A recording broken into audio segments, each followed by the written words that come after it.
And we move from trying to find accommodation for older people to looking after older buildings.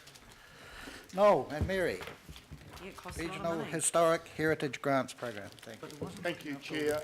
This is a reasonably straightforward report. This is the first round of the Heritage Grants Program. As you'll notice in the report, it's oversubscribed. I don't know any of these people. So that's encouraging that there is enough interest out there. But as a result, we've had to prioritise against the criteria which is adopted by Council. There are a couple of learnings that we will be acting on, given that this is the first round.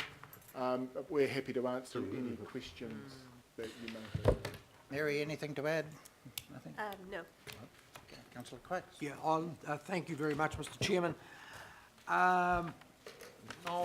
The old Pakuranga school building, I noticed that that has been accepted for a grant, although it's significantly down on what they said they would need in order to mitigate the leaking and rotting problem there. So I just want to be assured that the amount that they have been given, or the amount that's been recommended, that would be sufficient to make sure that that building does not deteriorate in any way. I can answer that. So I met with them and discussed what they would need to be able to move forward. Because of the fund being oversubscribed, it was important to prioritise the aspects of the project that were most needed. And so that's what we came to that conclusion that was a... So this is a sufficient amount to make this building fit for, or to make sure that that stops, that the rotting is taken care of. Yeah, that's okay. All right. Thank you for that. Thanks, Mr. Chair. Right, well, we'll put the resolutions. All those in favour? Right. Right, thank you. Oh, a mover and a seconder. Sorry, no, I forgot about that. We better mover. We have a mover in Councillor Quax and a seconder in Councillor Watson. All those in favour? Right. Right. Thank you. Thank you, Councillor. Thank you. Claire. Where is Claire? And Catherine. Health and safety. Sit up, everybody. Have we even got a quorum? So, folks, this was put to the Audit Committee. A report was done, so you can see from the resolution from the Audit Committee we wanted this referred to the wider body, even though we've only got 11, 12 councillors here. Yeah, Catherine, please. Good morning, Mr. Chair. Good morning, councillors, Your Worship. So for those of you who are at the Audit and Risk Committee, you'll be aware, and Councillor Cashmore as the Chair may wish to speak, that we've worked through the due diligence aspects of the report because as officers you all have a responsibility under the new legislation to not only be undertaking your duties as officers but also to be informed of what we are doing as an organisation. So what's been agreed is that, and obviously the IMSB are officers and our boards of our CCOs are also officers. So what we've agreed we'll do is that we will provide the same information to Audit and Risk, Finance and Performance and local boards each quarter so that all officers, because all of our elected members are officers, have the same information at the same time.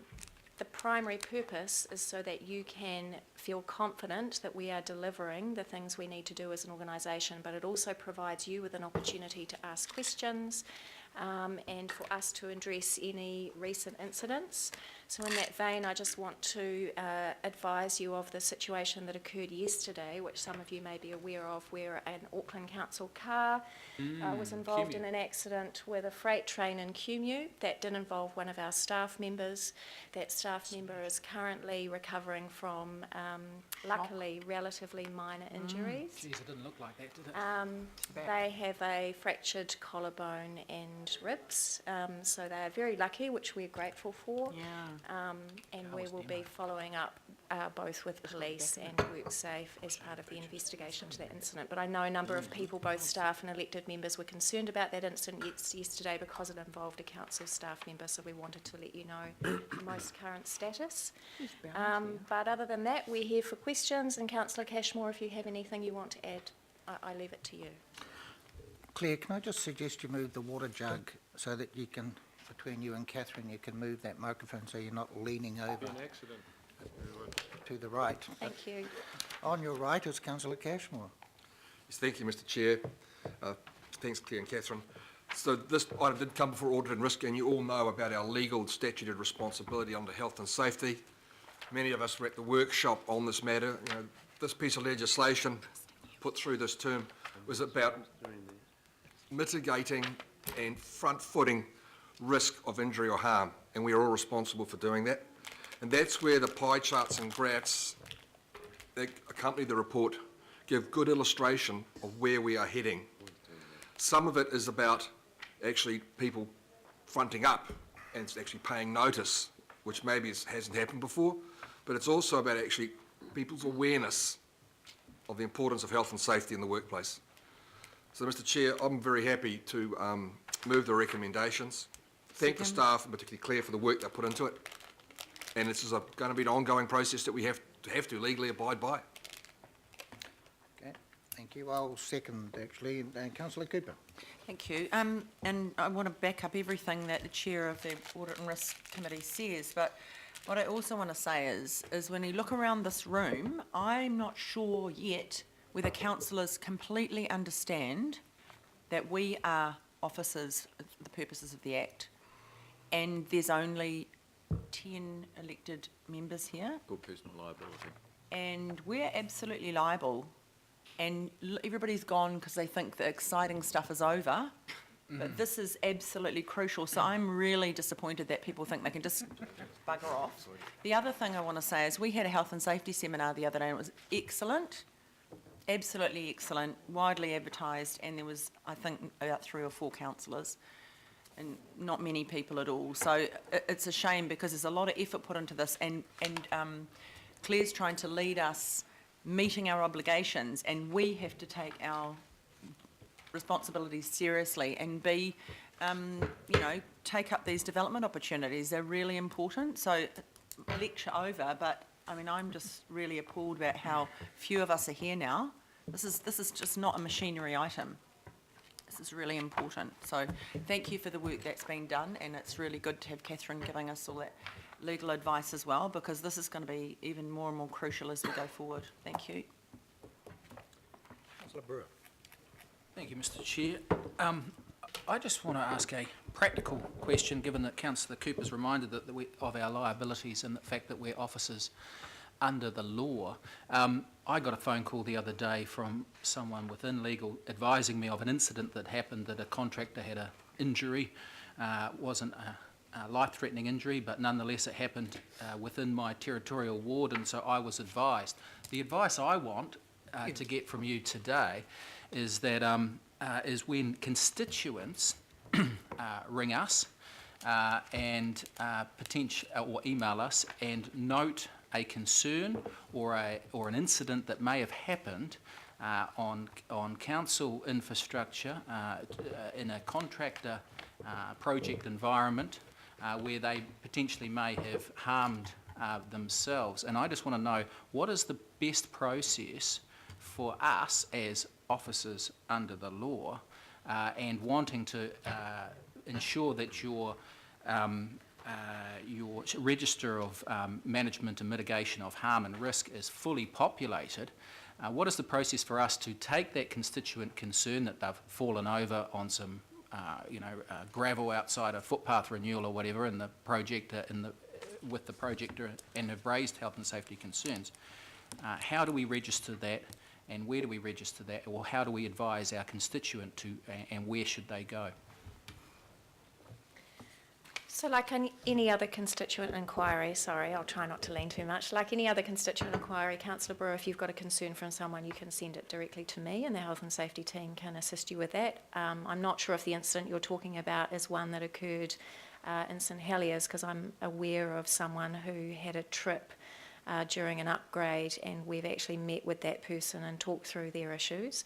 But in the same way, if you're concerned about parks maintenance or facilities, if you're worried about, if somebody raises an issue with you, let me and the team know, and we will work with you on that to ensure that we support the member of the public. Not everything that happens in a council space, as we discussed, as necessarily a work-related issue, and we're still working through what is a council workplace, because obviously a playground is a workplace when we are undertaking work to maintain or upgrade that playground, but it's not necessarily a workplace when it's just the playground. So not everything that happens everywhere is necessarily a work-related issue, but if a constituent raises a concern with you, just let us know and we'll help you as we would with any other issue. Particularly if it's around an active worksite / council contractor project. Thank you. Councillor Watson. Thank you. Just in terms of the data that's collected here and front-footing it, as Councillor Cashmore said, we've got hazards and risks, notifiable incidents. My question is, and one that's been brought to my attention recently, is the presence of contractors spraying glyphosate who do not have mask or safety equipment on. Would that be one of the incidents that would be captured in any of these indicators? That would be consistent with what Claire said. Anything that that somebody notifies you in relation to contractors covering work for Auckland Council would come through to the health and safety team, and then they would liaise with the contractor in relation to anything that somebody has a suggestion as perhaps an unsafe working practice. Okay, so I guess my follow-up question to that is, obviously in instances like that, there's a series of protocols that are meant to be getting followed to ensure health and safety. I think I know what a couple of them are. I certainly don't know what all of them are.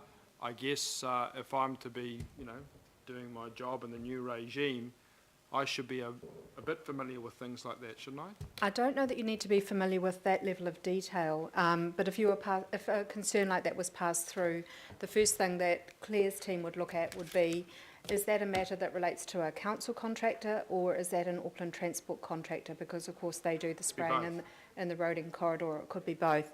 And then in relation to any query, it could be, for example, a working at height issue that somebody sees. An observation like that passed back, then the health and safety team will be looking at the business unit liaising with that contractor to make sure that they've got a complete health and safety plan, as they should have, and that they're actually acting in accordance with it. But certainly that information should be passed on to Claire's team. That's right. Right, thanks. Councillor Quaggs. Look, I raised this issue at the briefing, and it was a really worthwhile briefing, and those councillors who haven't been to those really need to get on board. And I raised the issue there of the window washers operating on the streets, and of course those are the responsibility of Auckland. The streets are the responsibility of Auckland Transport. So where does the responsibility, do you have any advice for me yet on where the responsibility lies for those window washers and their health and safety, because it's a health hazard, a safety hazard undoubtedly. Somebody's going to get bowled sooner or later, especially around Waipuna Road, Penrose Road, Mount Wellington Highway. Somebody's going to get bowled there. There's up to 10 operating at any one time. So is that our responsibility to report that because it is a health and safety issue, even though nothing gets done about it? Or is it Auckland Transport's issue to do something about that? My understanding, Councillor, following the points that you raised, there's certainly some work going on because Auckland Council enforces the public nuisance bylaw, which regulates that activity, and we're having some discussions also with New Zealand Police about how they can manage that. So that's a practical, pragmatic response that we've got going in the background that we'll give you an update on separately when we've got something more concrete to report. But in general terms, council can't assume responsibility for all hazards and risks out there in the community, whether it's a member of the public walking on a street or whatever. But we try to play our proper role in the protection of public safety, and there's a tipping point at which it becomes a police issue. Okay. Well, actually, I'm very pleased. I saw one the other day, and He was wearing a high-vis jacket. Obviously, they've taken it He's had a seriously. briefing, he's had a briefing. Professional window washer. Dick, now I've heard it all.